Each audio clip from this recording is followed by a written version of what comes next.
What's up, YouTube? It's the Console Samurai with Grown Ups Gaming here on location in Nags Head, North Carolina. I'm on vacation, but I wanted to bring you this little bit of news.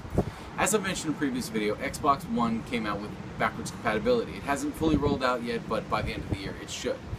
But PlayStation hasn't come out with backwards compatibility on the PlayStation 4. You know, we all know PlayStation 3 has it with the first version of that, but they haven't come out with it. Their response to that so far has just been PlayStation Now, which, as I've mentioned in previous videos, is not a viable alternative to backwards compatibility. Backwards compatibility needs to just be like what Xbox is doing. However, certain users on the new beta program for the new PlayStation Firmware 3.0 have actually reported that they've been actually able to play PlayStation 2 games. One user uploaded a screenshot of his PlayStation 4 playing War of Monsters, a PS2 game, and another user uploaded a screenshot of Siren, a PS2 game loading on the PS4. Now, one of the users was anonymous, and he has since disappeared, and the picture is gone, and there's a very good chance this is all fake, and that this will all be for nothing. But Sony hasn't confirmed or denied one way or the other. So it does leave the door open that maybe backwards compatibility will be coming to the PlayStation, because it would make sense. It really does make sense at this point for PlayStation to come out with backwards compatibility.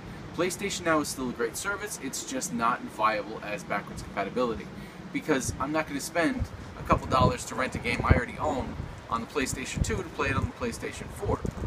And there are a lot of other gamers who have old collections and they just want to be able to play on the PlayStation 4.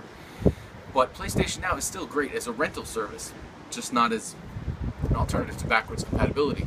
Now, as I said, Sony hasn't come out and confirmed or denied this, and there are a few people who have reported that they've tried PlayStation 2 games and it's not working on their PlayStation 4, and they are in this new beta program for 3.0's firmware. But much like Xbox's backwards compatibility, it may not be a full backwards compatibility. It may just be a couple games here and there just as a test to make sure it works. And it does make sense for PlayStation 1 and PlayStation 2 to be backwards compatible. PlayStation 3's architecture is too different. The cell architecture is a real pain in the ass to try to emulate, so it makes sense that they would skip over 3 and just go to 2 and 1. But the idea that they're doing that, and the idea that they're the ones who came up with it, is a really good thing. And I really do hope that maybe this is what they're doing. And it really does make sense, but as I said, so far Sony hasn't come out and said one way or the other. But what do you think? Do you think that it makes sense for PlayStation to have backwards compatibility and PlayStation Now maybe as a rental service? Let me know what you think in the comments down below. Once again, I am the Console Samurai, and I'll see you around.